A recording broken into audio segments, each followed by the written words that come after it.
मुच्यते पूर्णस्य पूर्णमादाय पूर्णमेवावशिष्यते।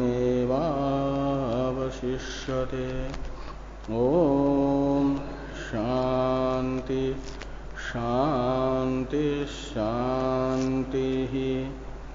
शंकरं शंकराचार्यं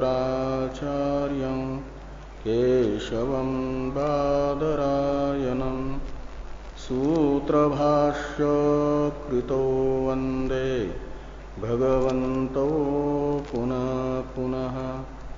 ईश्वरो गुरुरात्मेति मूर्तिभेद विभागिने व्योमवद्व्याप्तदेहाय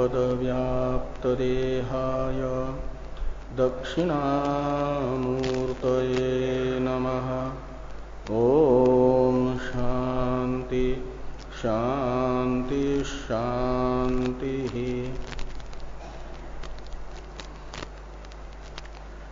ब्रह्म सूत्र के द्वितीय अध्याय के प्रथम पाद के प्रथम अधिकरण का विचार हम लोग कर रहे हैं। इस अधिकरण के दो सूत्रों में से प्रथम सूत्र के सिद्धांत अंश की व्याख्या रूपी भाष्य का विचार हो रहा है। सिद्धांत अंश है इस सूत्र में न अन्य स्मृति अनवकाश दोष प्रसंगात ये है। सांख्यों का आग्रह है कि कपिल के द्वारा रचित सांख्य स्मृति में प्रामाण्य की सिद्धि के लिए उपनिषदें प्रधान कारण को ही बता रही हैं, ऐसी उपनिषदों की व्याख्या की जाए। तो वेदव्यास जी ने कहा उपनिषदों की इस प्रकार की व्याख्या करना संभव नहीं है मूल सूत्र में न से। कहा क्यों? उपनिषदों की प्रधान का कारणत्वेन रूपेण प्रतिपादन उपनिषदें कर रही हैं, ऐसी व्याख्या क्यों नहीं हो सकती? तो कहा इसलिए नहीं हो सकती कि ब्रह्म को जगत के कारण के रूप से बताने वाली जो अन्य स्मृतियां हैं उनमें अप्रामाण्य की आपत्ति आएगी। सांख्य स्मृति में प्रामाण्य की सिद्धि के लिए उपनिषदों का तात्पर्य प्रधान कारणवाद में मानेंगे तो ब्रह्म कारणवाद का निरूपण करने वाली स्मृतियां अप्रमाण होगी। उनमें प्रामाण्य बनाए रखने के लिए उपनिषदों का ब्रह्म कारणवाद परक ही अर्थ उचित है। ये प्रथम सूत्र से बताया। तो फिर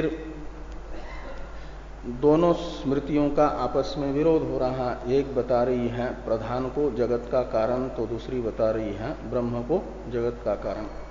ऐसी स्थिति में क्या किया जाएगा? कौन सी स्मृति को तत्व जिज्ञासु अपनाएं और कौन सी स्मृति का हान करें? तो भाष्कर भगवान ने कहा जो श्रुति अनुसारी स्मृति होगी उसे तो प्रमाणत्वेन रूपेण ग्रहण करें और श्रुति विरुद्ध अर्थ को बताने वाली स्मृति को उतने अर्थ में छोड़ दें, प्रमाणत्वेन रूपेण उसका हान करें। और भाष्कर भगवान ने ये कहा कि ये केवल मैं ही बता रहा हूं, ऐसी बात नहीं। प्रत्यक्ष श्रुति के साथ विरोध होने पर स्मृति का प्रामाण्य त्यागा जाता है। इसे जैमिनी जी ने भी अपने दर्शन में बताया है एक अधिकरण से। ये बता करके फिर ये शंका हुई कि यानी कापिल स्मृति, सांख्य स्मृति श्रुति मूलक न होने से त्याज्य है, ये निर्णय दिया। और अन्य स्मृतियां महाभारतादि श्रुति मूलक होने से जगत के कारण का निरूपण करने के लिए श्रुति मूलक होने से प्रमाण है, ग्राह्य है, ये बताएं। तो स्मृतियों में प्रामाण्य का प्रयोजक श्रुति मूलकत्व ये है, और वह जिसमें होगा वह प्रमाण, जिसमें श्रुति मूलकत्व नहीं होगा वह स्मृति अप्रमाण। कहा कि पौरुषे वचन में प्रामाण्य का प्रयोजक केवल श्रुति मूलकत्व नहीं होता, प्रत्यक्ष प्रमाण मूलकत्व भी होता है। तो सांख्य स्मृति में भले ही प्रामाण्य का प्रयोजक श्रुति मूलकत्व नहीं है, लेकिन प्रत्यक्ष प्रमाण मूलक सांख्य स्मृति होने से उसे प्रमाण ही कहा जाए। ये एक शंका सांख्यों के अनुयायियों ने की। तो उस आशंका का समाधान करने के लिए भाष्कर भगवान ने कहा कि ठीक है, पौरुषे वचन में प्रामाण्य का प्रयोजक प्रत्यक्ष प्रमाण मूलकत्व को भी माना जाता है, लेकिन प्रत्यक्ष प्रमाण मूलक वह पौरुषे वाक्य प्रमाण होगा जो इंद्रिय रूपी प्रत्यक्ष प्रमाण ग्राह्य अर्थ का प्रतिपादक हो, अर्थ को बताने वाला पौरुषे वचन हो। यहां तो जगत के तत्व का निरूपण हो रहा है, और जगत के तत्व के विषय में कपिल का वाक्य प्रमाण होगा कि नहीं होगा ये विचार चल रहा है। और जगत का तत्व अतीन्द्रिय वस्तु है, और अतीन्द्रिय वस्तु के विषय में प्रत्यक्ष प्रमाण समर्थ नहीं है प्रतिपादन करने में, अतीन्द्रिय वस्तु का ज्ञान कराने में। तो फिर इंद्रिय का जो अविषय, प्रत्यक्ष प्रमाण का अविषय, और उस अर्थ में पौरुषे वचन को प्रमाण मानने के लिए श्रुति मूलकत्व ही एक प्रयोजक बचता है। पौरुषे वाक्य में प्रामाण्य का प्रयोजक श्रुति मूलकत्व, प्रत्यक्ष प्रमाण मूलकत्व, अन्यतरत्व है। तो प्रत्यक्ष प्रमाण मूलक तो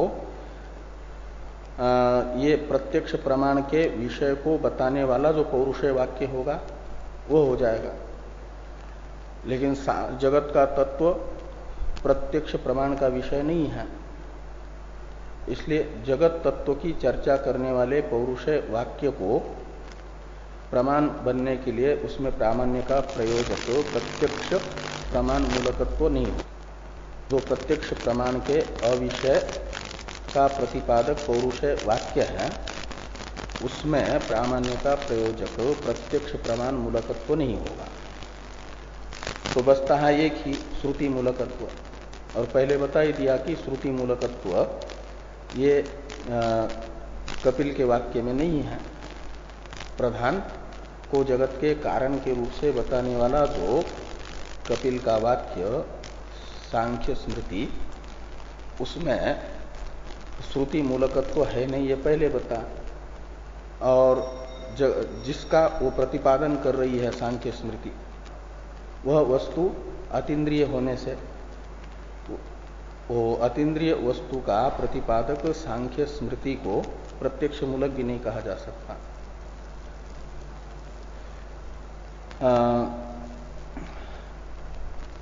तो सांख्यों के अनुयायियों ने एक दूसरा विकल्प किया था कि ये माना जा कि ये जो कपिल हैं सांख्य शास्त्र के रचयिता बड़े सिद्ध हैं, सिद्धों में उनकी गिनती है, सिद्ध शिरोमणि है कपिल। तो उनकी सिद्धि की महिमा से उन्हें संभव है अतीन्द्रिय वस्तु का प्रत्यक्ष ज्ञान। अनुभव सिद्धि की महिमा से। और इसलिए बाकी जो असिद्ध है पुरुष, उनके वचन में भले ही उनके वचन अतीन्द्रिय वस्तु विषयक हो तो प्रत्यक्ष मूलकत्व संभव नहीं होगा उनमें, लेकिन सिद्ध शिरोमणि कपिल में तो अतीन्द्रिय वस्तु का भी प्रत्यक्ष अनुभव करने की सिद्धि होने के कारण सिद्धि के सामर्थ्य से अनुभव होगा, और उस अनुभव मूलकत्व कपिल के वचन में है। अनुभव से वे बता रहे हैं अपने कि जगत का तत्व प्रधान है करके, इसे तो प्रमाण माना जाए। ये जो शंका थी सांख्यों की, इसका निराकरण भाष्कर भगवान ने दो विकल्प करके किया कि इनका यानी अतीन्द्रिय वस्तु का भी अनुभव कपिल को क्यों मान रहे हैं, तो कहते इसलिए कि अतीन्द्रिय वस्तु के भी अनुभव का हेतु है सिद्धि, सिद्धि के कारण ऐसा हो रहा है। तो वो जो सिद्धि है कपिल में, वह साधनाधीन है या स्वतः वो सिद्धि है। तो यदि साधन अधीन मानते हैं तो वो साधन क्या है, कौन से साधन से सिद्धि प्राप्त की उन्होंने और सिद्ध शिरोमणि बन गए, तो मानना पड़ेगा कि धर्माचरण रूपी साधन से सिद्ध हुए, और जिस धर्म का आचरण करने से उन्हें सिद्धि मिली, उस धर्म को किसने बताया सिद्धि का साधन है करके।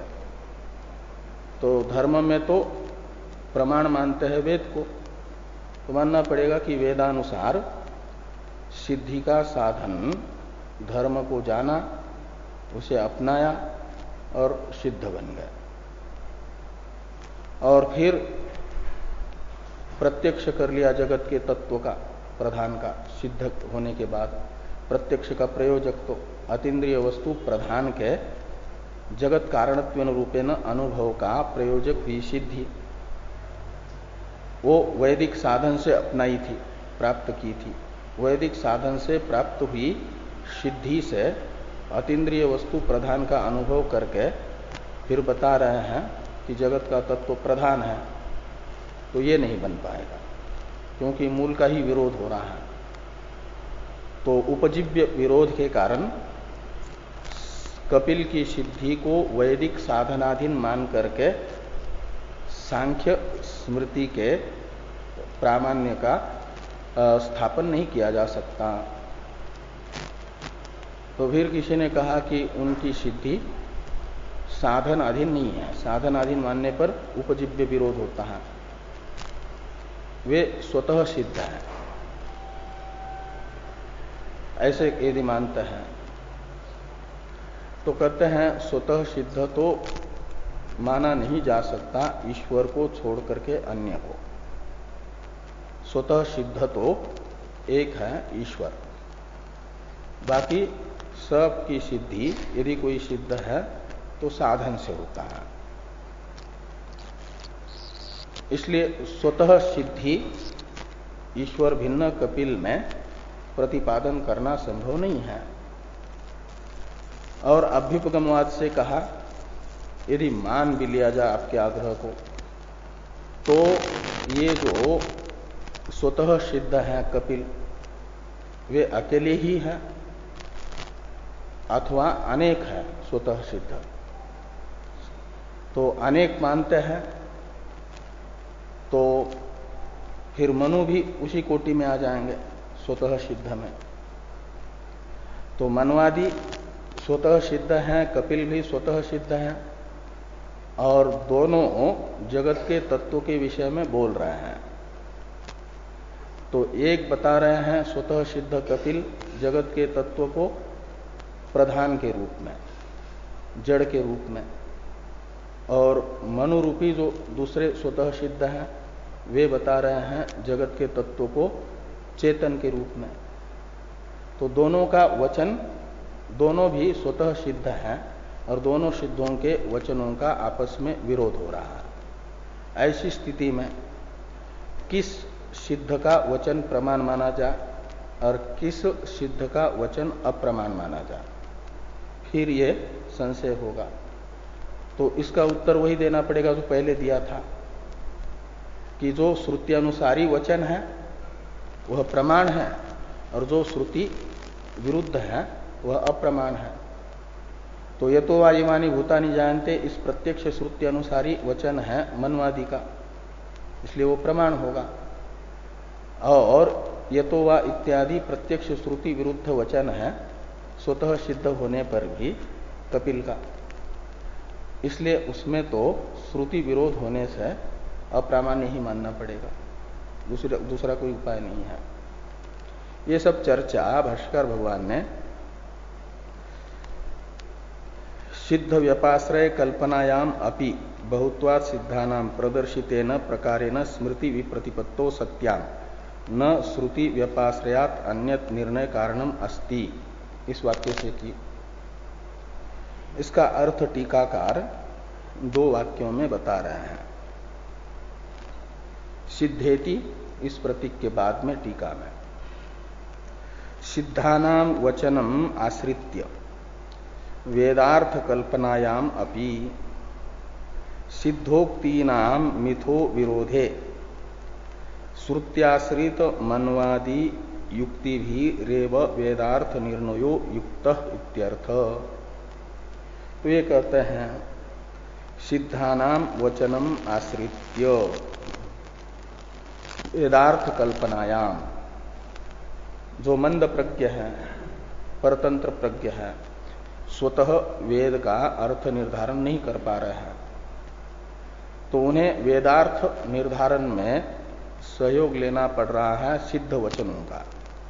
सिद्धों के वचन से वेदार्थ निर्णय करेंगे।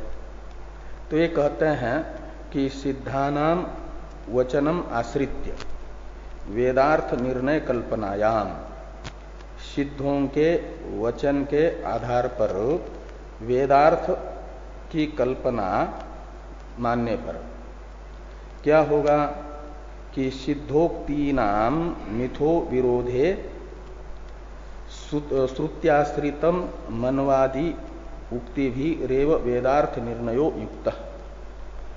तो जो सिद्ध हैं उनका परस्पर यदि विरोध हो जाए उनके वचनों का, सिद्ध वचनों का, तो मानना पड़ेगा कि कौन से सिद्ध के वचन को प्रमाण माना जाए, कौन से सिद्ध के वचन को अप्रमाण माना जाए। तो यही करना पड़ेगा, श्रुति अनुसारी जो सिद्ध वचन है वह प्रमाण है। तो श्रुति अनुसारी सिद्ध वचन है मनु का, मनु रूपी श्रुति अनुसारी सिद्ध है मनु, और उनकी उक्ति से वेदार्थ निर्णय उचित माना जाएगा। ये अर्थ हुआ उस वाक्य का भाष्य के। और तात्पर्य अर्थ बताते हैं, ये क्या नाम शब्दार्थ बताते हैं। ये तो तात्पर्य अर्थ निकला। शब्दार्थ बता रहे हैं कि श्रुति रूप आश्रयम विना सिद्धोक्ति मात्रम न तत्व निर्णय कारणम इति अक्षरार्थ। कहते श्रुति रूपी जो मूल है, मूलाश्रय है, उसके बिना केवल सिद्ध की उक्ति मात्र से तत्व निर्णय नहीं होगा। सिद्ध की उक्ति मात्र तत्व निर्णय का प्रयोजक नहीं है, कारण नहीं है। श्रुति को बड़ा महत्व दे रहे भाष्कर भगवान, है ना इस अधिकार। आगे हैं भाष्य में परतंत्र प्रज्ञस्यापि नाकस्मात् स्मृति विशेष विषय पक्षपातः इत्यादि वाक्य। इसका अवतरण लिखते हैं टीकाकार।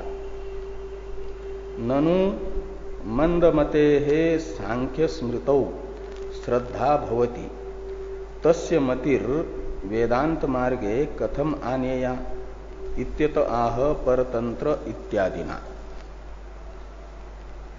तो ये कह रहे हैं कि ये जो सांख्यों के अनुयायी मंदमती हैं, यानी परतंत्र प्रज्ञ है। मंदमती परतंत्र प्रज्ञ पर्यावाचक शब्द है।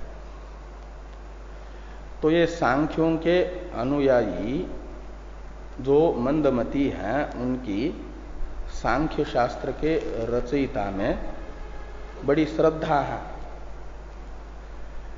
और जिसकी जहां श्रद्धा होती है वहां से उसकी बुद्धि को हटाना बड़ा कठिन होता है। तो ये कह रहे हैं कि मंद प्रज्ञ की श्रद्धा सांख्य मत में जमी हुई है, यद्यपि श्रुति विरुद्ध है सांख्य मत, लेकिन जो परतंत्र प्रज्ञ है उस पर श्रद्धा कर रहा है श्रुति विरुद्ध होने पर भी, तो उसकी बुद्धि को वहां से कैसे दूर करें और वेदांत में लगाएं, उसकी श्रद्धा को कैसे ठेस पहुंचा है, ये शंका है कि ननु मंदमते है, मंदमती यानी जो परतंत्र प्रज्ञ है वो सांख्य स्मृतो श्रद्धा भवती, उसकी सांख्य स्मृति में बड़ी श्रद्धा है, तो तस्य मतिर वेदांत मार्गे कथम आनेया, तो उसे वेदांत में कैसे लगाया जाएगा, वेदांत में उसकी बुद्धि की आस्था कैसी बढ़ाई जाएगी। श्रद्धा तो एक है, उसने आलंबन लिया है सांख्य स्मृति का, और वो है वेद विरुद्ध सांख्य स्मृति, तो वहां से उस आलंबन से हटा करके कैसे उस परतंत्र प्रज्ञ की बुद्धि का आलंबन वेदांतार्थ को बनाएगा, यानी उसके बुद्धि में कैसे महत्व स्थापित किया जाए वेदांत का। तो इस प्रश्न का उत्तर भाष्यकार भगवान दे रहे हैं। परतंत्र प्रज्ञस्यापि न अकस्मात स्मृति विशेष विषय पक्षपातो युक्त, कहते हैं जो परतंत्र प्रज्ञ है मंदमती है उसकी वह भी किसी स्मृति विशेष विषयक पक्षपाती नहीं होगा, सीधा सीधा बिना विचारे किसी स्मृति विशेष में उसका पक्षपात मानना उचित नहीं है। उसके पास भी यद्यपि कम बुद्धि है, लेकिन बुद्धि तो है, अल्पमति है, मंदमति है, लेकिन बिल्कुल ही बुद्धि नहीं, ऐसी बात नहीं है। थोड़ा तो विचारेगा, वो भी विचार करके ये करेगा। तो फिर उसे ऐसे व्यक्ति को, मंदमति को ये बताया जाएगा कि देखो सांख्य स्मृति भी सिद्ध वचन है, तो मनवादी स्मृतियां भी सिद्ध वचन है, दोनों भी श्रद्धास्पद है, तो उसमें जो युक्ति युक्त होगा उसे अपनाना चाहिए, न कि अयुक्त अर्थ को। ये सब समझाया जाएगा, वही समझा रहे भाष्यकार भगवान कि कस्यचित क्वचित पक्षपाते। पहले तो दोष ही आएगा, कहते यदि बिना सोचे समझे अंध श्रद्धालु बन करके कुछ ही कहे सांख्य स्मृति, लेकिन वही प्रमाण है युक्ति विरुद्ध होने पर भी, ऐसा अंध श्रद्धालु बन करके यदि सांख्य स्मृति में ही बैठे तो ये हो जाएगा कि एक तो तत्व जिज्ञासु वहां बैठा रहेगा, और दूसरा ये कोई जरूर नहीं कि जितने भी परतंत्र प्रज्ञ है सबके सब सांख्य स्मृति पर ही श्रद्धा करने वाले हो। कुछ मंदमतियों की श्रद्धा होगी मनवादी स्मृतियों में भी, तो मनुस्मृत्यादि में भी श्रद्धा जिनकी है, तो तत्व निर्णय के लिए बैठेंगे तो तत्व निर्णय ही नहीं हो पाएगा। एक का पक्षपात सांख्य स्मृति में, दूसरे का पक्षपात मनुस्मृति में। एक कहेगा कि प्रधान कारणवादी है, दूसरा कहेगा ब्रह्म कारणवादी है, और कोई निर्णय नहीं हो पाएगा। तत्व निर्णय की असंभावना हो जाएगी, यही दोष बता रहे हैं। यदि परतंत्र प्रज्ञ भी किसी पक्ष विशेष में बिना सोचे समझे पक्षपात करेगा तो ये भाष्य में लिखते हैं कि कस्यचित क्वचित पक्षपाते सति पुरुषमति वैरूप्येण तत्व अव्यवस्थापन प्रसंगात। तत्व अव्यवस्थान प्रसंगात, अव्यवस्थान का अर्थ है अनिर्णय, व्यवस्थान यानी निर्णय, तो तत्व अव्यवस्थान यानी तत्व अनिर्णय का प्रसंग होगा। तत्व निर्णय के लिए चर्चा हो रही है और दोनों अपने अपने पक्ष में अड़े रहेंगे पक्षपात करके, तो तत्व निर्णय नहीं हो पाएगा। तो ये कहते हैं कस्यचित क्वचित पक्षपात है। कस्यचित यानी किसी एक मंद प्रज्ञ का पक्षपात है सांख्य स्मृति में, दूसरे मंद प्रज्ञ का पक्षपात हो जाएगा मनुस्मृति में, तो पुरुषमति, और इसका प्रयोजक कौन होगा? सबका एक ही स्मृति में आदर क्यों नहीं है?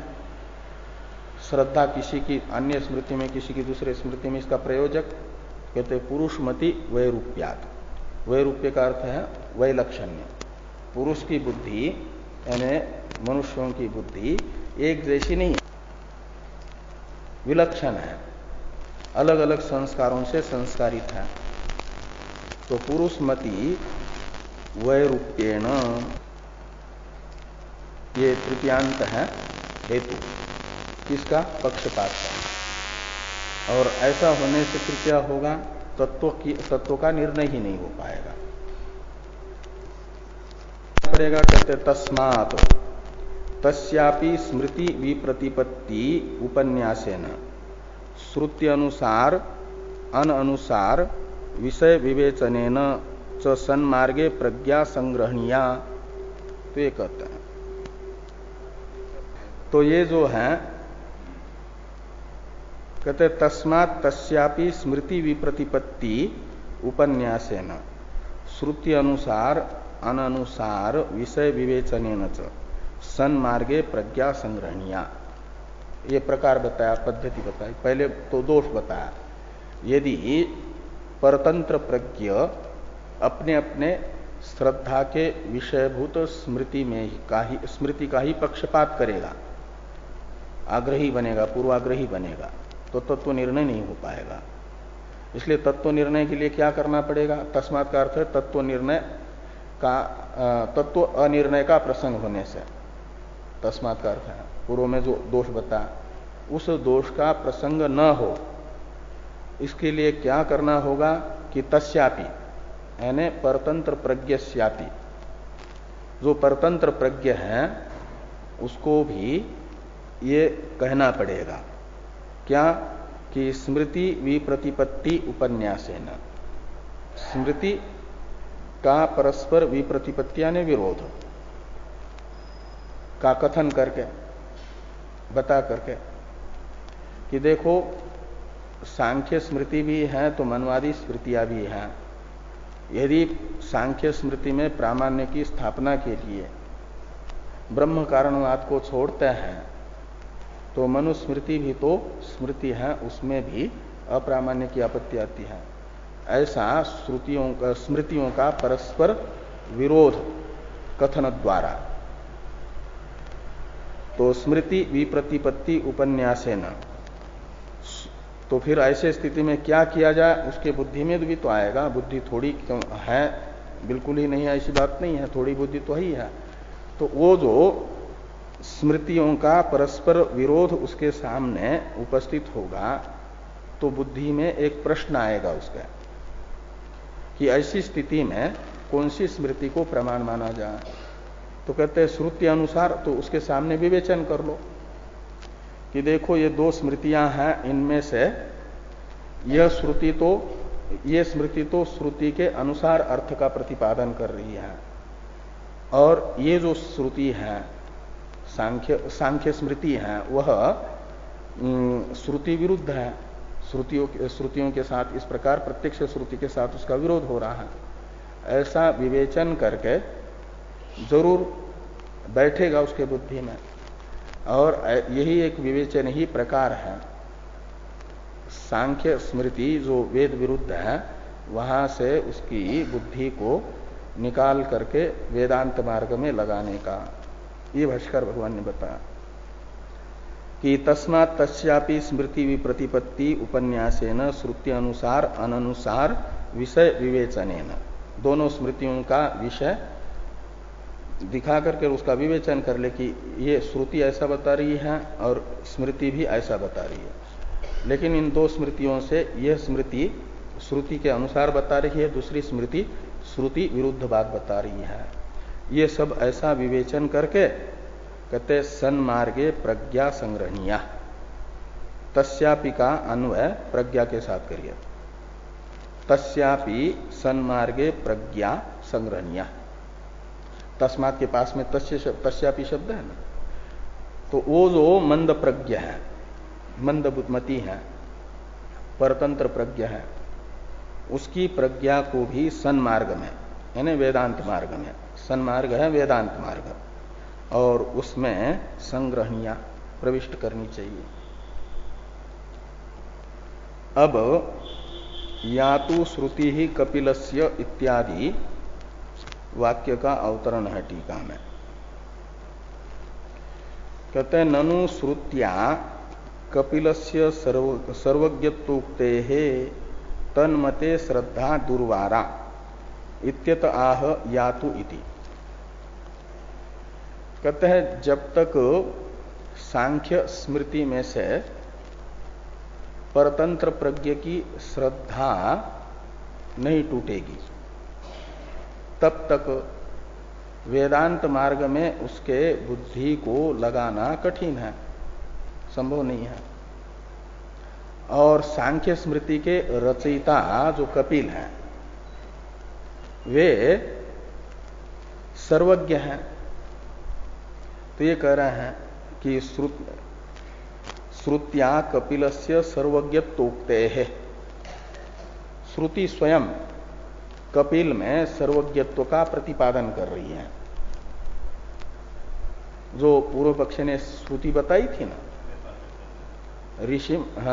ऋषिम प्रसूतम यस्तमग्रे ज्ञानैर्बिभर्ति जायमानम पश्येत् इत्यादि जो श्रुति है ये कपिल को सर्वज्ञ बता रही है।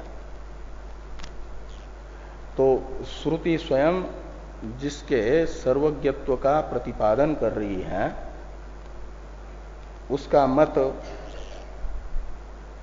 अश्रद्धेय नहीं हो सकता, सहसा उसके मत से श्रद्धा का निकलना असंभव है। ये यहां पर कह रहे हैं कि श्रुत्या कपिलस्य सर्वज्ञत्वोक्तेः तन्मते यानी सर्वज्ञ कपिल के मत में श्रद्धा दुर्वारा, जो श्रद्धा टिकी हुई है उसे हटाना कठिन है, दुर्वार है। इस आशंका का समाधान करने के लिए भाष्यकार भगवान ये कह रहे हैं कि या तो श्रुति ही कपिलस्य ज्ञानातिशयम् प्रदर्शयन्ती प्रदर्शिता न तया श्रुति विरुद्धम अपि कापिलम मतम श्रद्धातुम शक्यम कपिलम इति श्रुति सामान्य मात्रत्वात्। तो कहते हैं पूर्व पक्षी ने कपिल में सर्वज्ञत्व को बताने वाली जो श्रुति पहले बताई थी उस श्रुति से यतो वा इमानि भूतानि जायन्ते ये न जातानि जीवन्ति यत् प्रयन्ति अभिसंविशन्ति, इस प्रत्यक्ष श्रुति विरुद्ध जो कापिल मत है उस पर श्रद्धा जमाना संभव नहीं है, श्रद्धा तुम न शक्यम, ये कह रहे हैं, क्योंकि श्रुति विरुद्ध है, प्रत्यक्ष श्रुति विरुद्ध है। और वो भी तो श्रुति सर्वज्ञ बता रही है, तो कहते हैं वो श्रुति सर्वज्ञ बता रही है कपिल को। कपिल यह एक जो शब्द है ये मात्र समान है, सांख्य शास्त्र के रचयिता एक कपिल, उनका ही मात्र एकमेव कपिल नाम हो ऐसी बात नहीं है। एक नाम वाले कितने व्यक्ति होते हैं, बहुत होते हैं। तो श्रुति जिस कपिल के सर्वज्ञत्व को बता रही है, वही कपिल सांख्य शास्त्र के रचयिता है। सांख्य शास्त्र के रचयिता कपिल को ही सर्वज्ञ बता रही है। इसमें क्या प्रमाण है?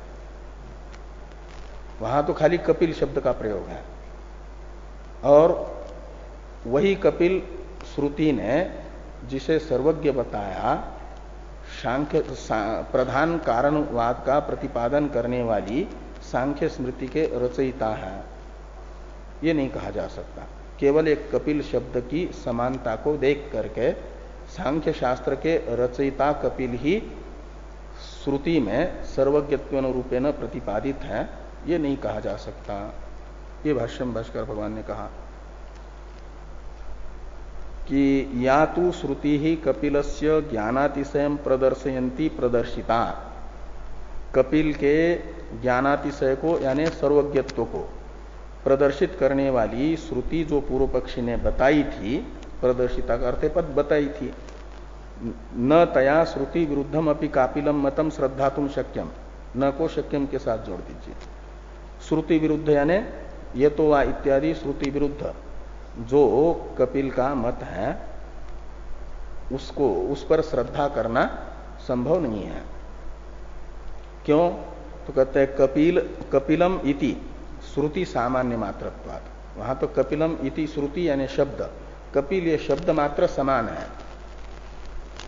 ये इससे कपिल शब्द का प्रयोग होने से निश्चित नहीं होता कि सांख्य शास्त्र के रचयिता कपिल को ही सर्वज्ञ कहा है करके। वे कपिल तो दूसरे भी हो सकते हैं। भागवत में देवहूति को, अपने माता को सांख्य शास्त्र का उपदेश देने वाले, वो सांख्य, भागवत का सांख्य वैदिक सांख्य है, ये यहां पर बता रहे हैं। थोड़ी टीका है, इसको देखिए। यातु इति इस प्रतीक के बाद में कपिल शब्द मात्रेण सांख्यकर्ता स्रौतः इति भ्रांति अयुक्ता। श्रुति में कपिल शब्द का पाठ होने मात्र से सांख्य स्मृति के रचयिता, सांख्यकर्ता का मतलब सांख्य स्मृति, प्रधान कारणवाद को बताने वाली जो सांख्य स्मृति, उसके कर्ता, रचयिता वैदिक है, स्रोत है, इस प्रकार की भ्रांति अनुचित है। क्यों? कहते तस्य द्वैतवादिनः सर्वज्ञत्व अयोगात्।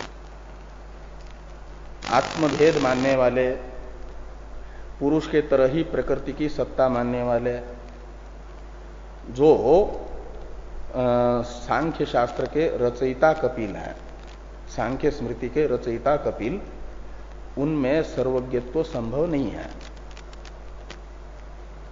क्योंकि ये द्वैतदर्शी हैं, तो अद्वैत दर्शन उनमें नहीं है, सर्वज्ञता नहीं है।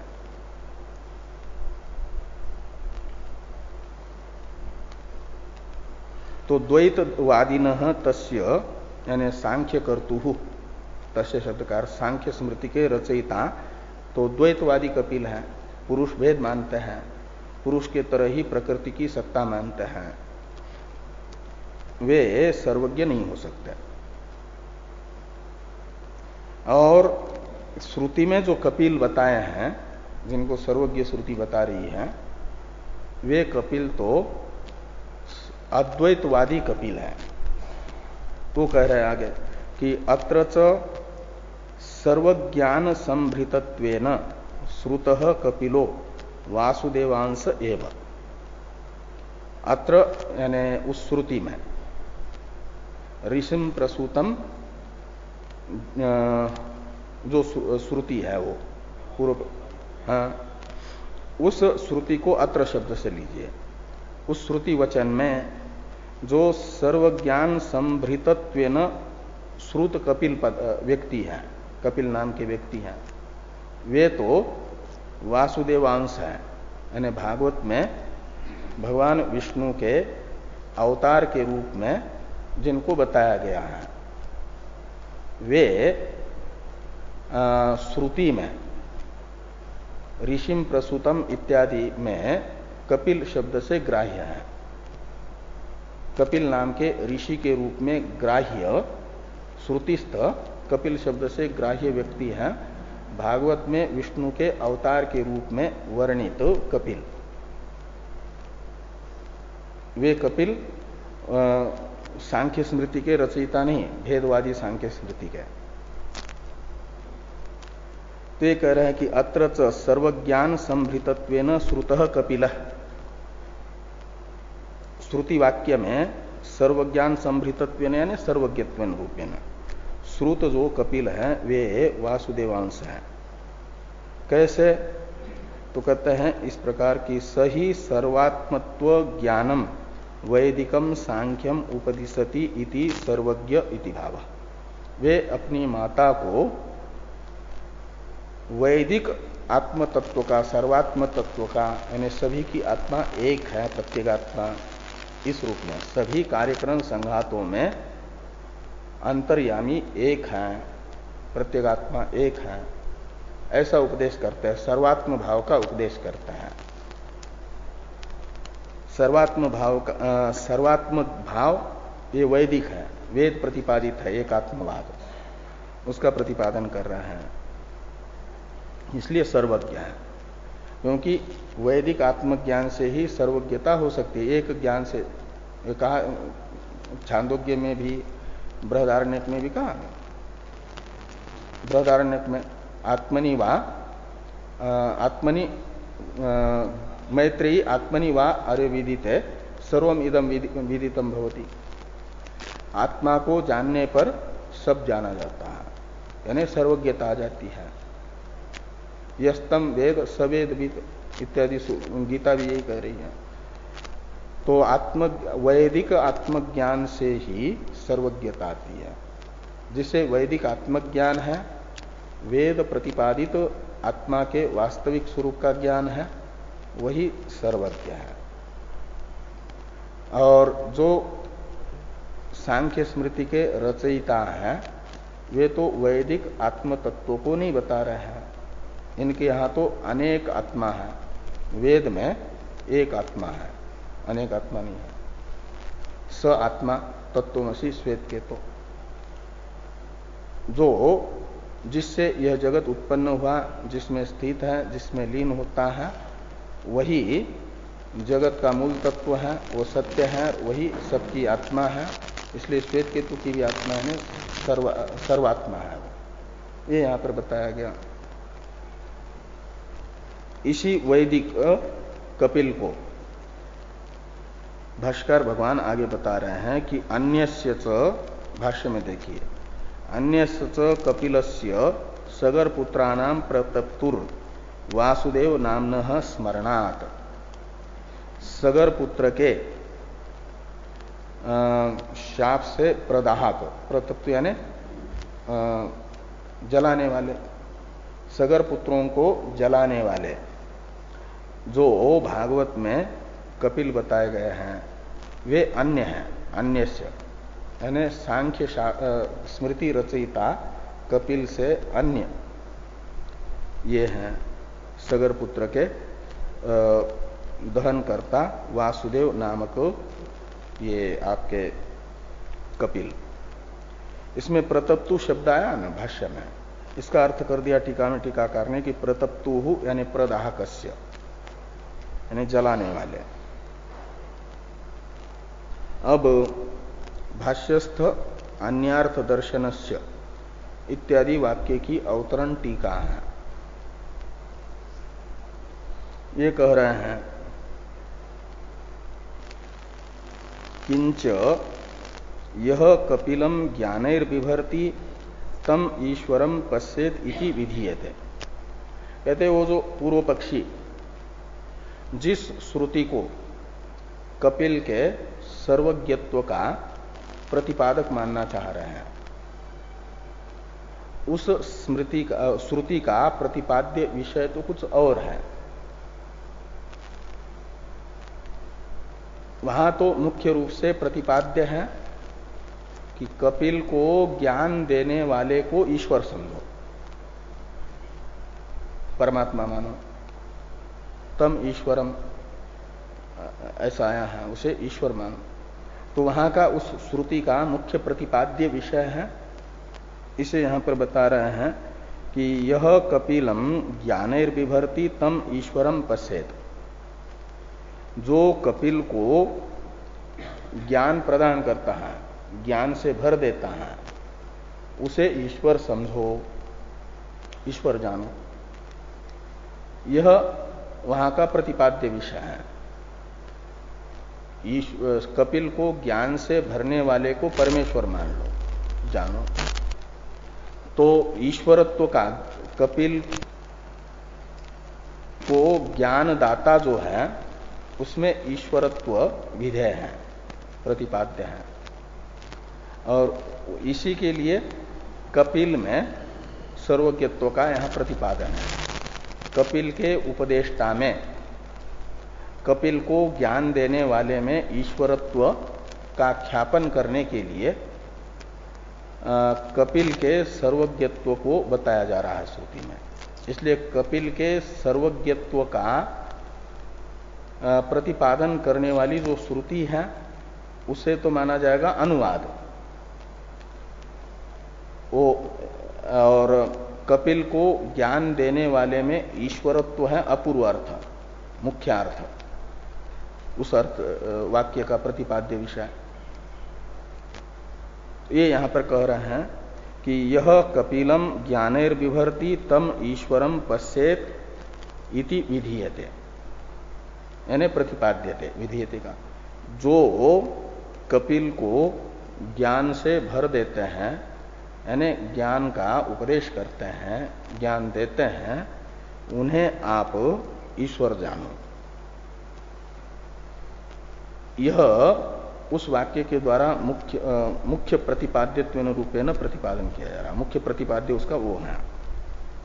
तथा च अन्यार्थस्य ईश्वर प्रतिपत्ति शेषस्य कपिल सर्वज्ञत्वस्य दर्शनम अनुवाद। इसलिए ये जो कपिल सर्वज्ञत्व दर्शन है, दर्शन का अर्थ है श्रुति, श्रुति अंश, वाक्य शेष।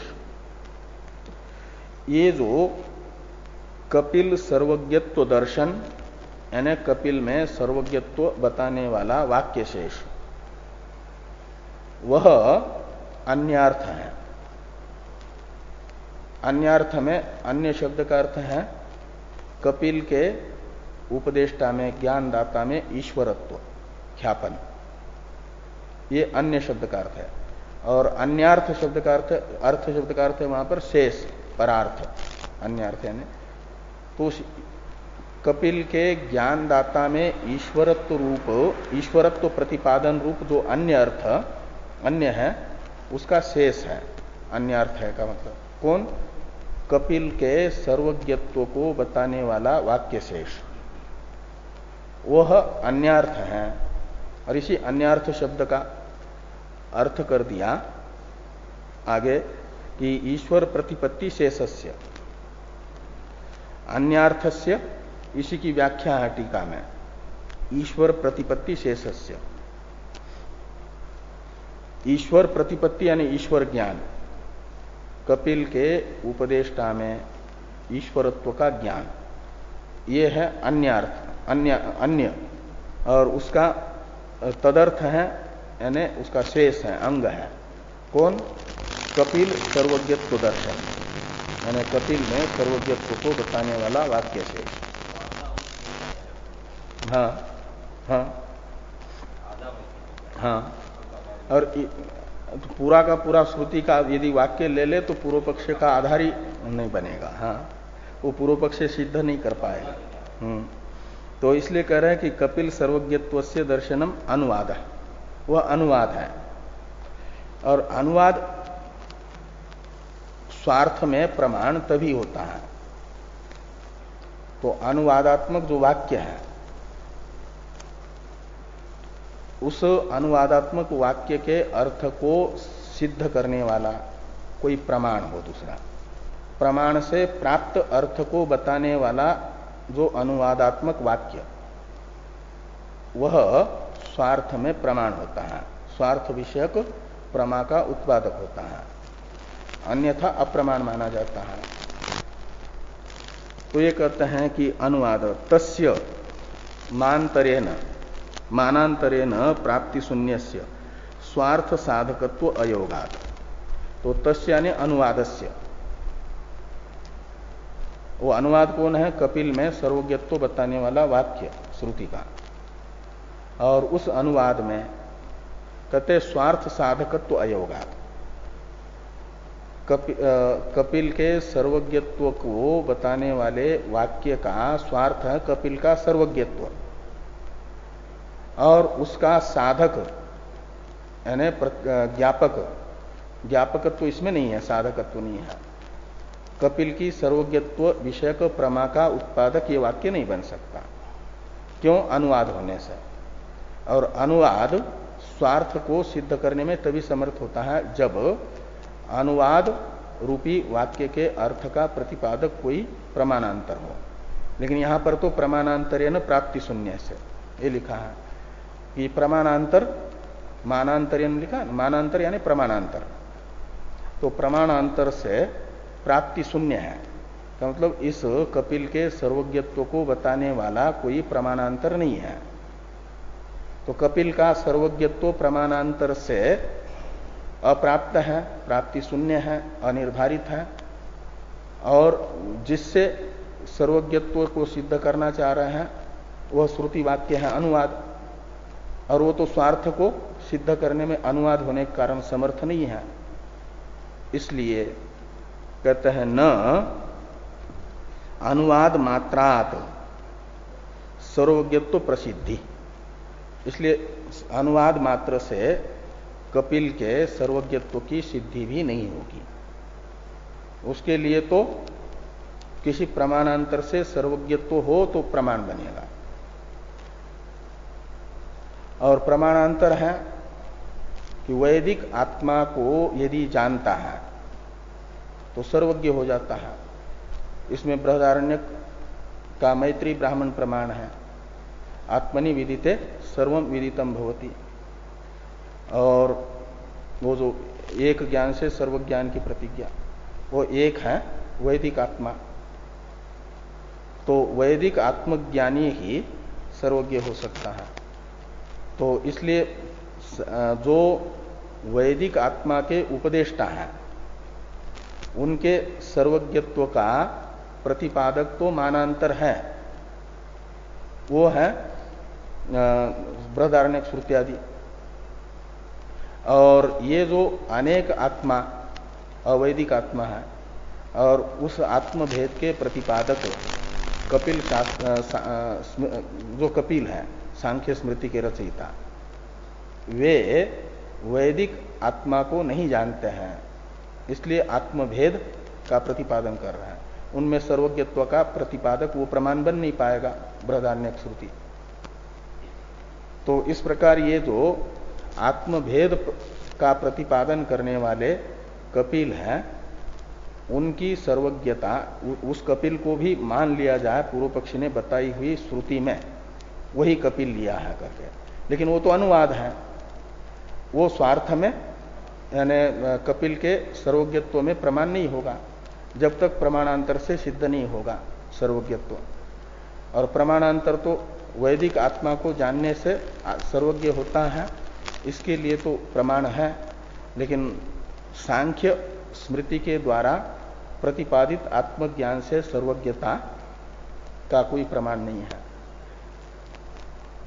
तो इसलिए कहते हैं कि न अनुवाद मात्रात सर्वज्ञत्व प्रसिद्धि, सांख्य स्मृति के रचयिता कपिल के सर्वज्ञत्व की प्रसिद्धि उस अनुवादात्मक श्रुति मात्र से नहीं होगी।